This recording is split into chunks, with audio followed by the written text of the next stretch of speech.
Hello friends, જય શ્રી કૃષ્ણ. આજે આપણે બનાવીશું કાચી કેરીનું શરબત. એની માટે મેં 100 ગ્રામ કેરી લીધી છે અને 100 ગ્રામ ખાંડ લીધી છે. હવે આપણે કેરીને સરખી ધોઈ ને એને આવી રીતના છોલી લઈશું. આવી પાકી અને તાજી કેરી લેવાની, તો જેનાથી શરબતનો ટેસ્ટ બહુ જ સરસ આવશે. હવે આપણે કેરીને આખી છોલી લીધી છે, તો આ કેરીને આપણે આવી જ બેટથી આવી રીતના બાફવા મૂકવાની અને એમાં થોડુંક એને બાફવા માટે જોઈએ એટલું જ થોડુંક જ પાણી નાખીશું અને કુકરમાં 2 સીટી વગાડીને બાફી લઈશું. હવે આપણે કેરીની શરબત બનાવવા માટેની ચાસણી બનાવીશું. આપણે જે 100 ગ્રામ કેરી હતી એની સામે 100 ગ્રામ આપણે ખાંડ લીધી છે અને 100 ગ્રામ ખાંડની સામે આપણે આટલું અડધી વાટકી જ મેં પાણી લીધું છે. ખાંડ ડૂબે એટલું જ પાણી લેવાનું છે, વધારે નથી લેવાનું.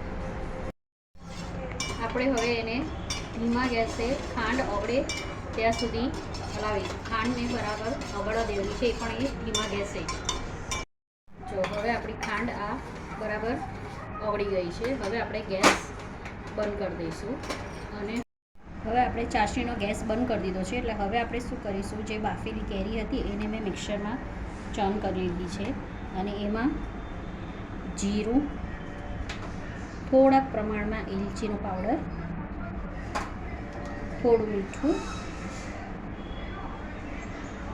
અને ફ્રેશ પુદીનાના 8-10 પાન લીધા છે, એ ઉમેરીને ફરીથી આપણે એને મિક્સરમાં ફેરવી દઈશું એટલે સરસ એક સરખી પેસ્ટ થઈ જાય.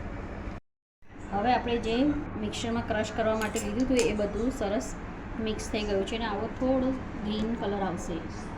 હવે આપણે જે ખાંડની ચાસણી હતી એનો ગેસ ચાલુ કરીશું. ગેસ એકદમ ધીમો રાખવાનો અને એની અંદર આ બધો પલ્પ મિક્સ કરી દેવાનો. આ બધો પલ્પ મિક્સ કરી ને હવે સરસ આપણે એને કેરીના ભાગનું જે પાણી છે એને સરસ બાળી દેવાનું. જો આપણે પલ્પને ચાસણી મિક્સ કરી તો આવું મિશ્રણ થાય છે. હવે આપણે ચેક કેવી રીતના કરવાનું, આપણે આમ હાથમાં લઈએ છીએ તો ચીપ નથી લાગતું. ચીપ લાગે, ચીકણું લાગે, થોડું તાર ના થવું જોઈએ, પણ હાથમાં આપણને ચીકાશ જેવું લાગે ત્યાં સુધી આપણે એને ધીમા ગેસે હલાવવાનું છે. જો હવે આપણું મિશ્રણ આવું થઈ ગયું છે, તો હવે આપણે ચેક કરવાનું. હાથમાં થોડું ચોંટે છે, આખો તાર નથી થતો પણ થોડું ચોંટે છે, એટલે બસ. એટલે હવે આપણે ગેસ બંધ કરી દઈશું, કારણ કે હજી ઠંડુ થશે એટલે થોડું જાડું થશે. એટલે હવે થોડુંક ઠંડુ પડે પછી એમાં આપણે 2 ટીપા લીંબુનો રસ નાખીશું, જેથી આપણી ખાંડ ક્રિસ્ટલાઇઝ ના થઈ જાય. હવે આપણે આમાં આટલો લીંબુનો રસ નાખી, થોડુંક સ્લાઇડ કોકરવાયું હોય ત્યારે નાખવાનો લીંબુનો રસ, એટલે એ સરસ મિક્સ થઈ જાય ને આપણી ખાંડ જામી બી નહીં જાય, ક્રિસ્ટલાઇઝ નહીં થાય. બસ હવે આપણું શરબત રેડી છે. ઠંડુ થાય એટલે આપણે એને બરફ, ઠંડુ પાણી ને સંચર પાવડર નાખીને સર્વ કરીશું. જો હવે આપણે જે શરબત બનાવ્યું હતું એ આવું ઠરી ગયું છે. હવે તમે એક તપેલીમાં તમારે જેટલું શરબત બનાવવું હોય એટલું, આટલું મેં 2 ચમચી શરબત લીધું છે 1 ગ્લાસ બનાવવા માટે. એમાં હવે પાણી નાખીશું આપણે અને પછી એને બધું સરસ મિક્સ કરી લઈશું.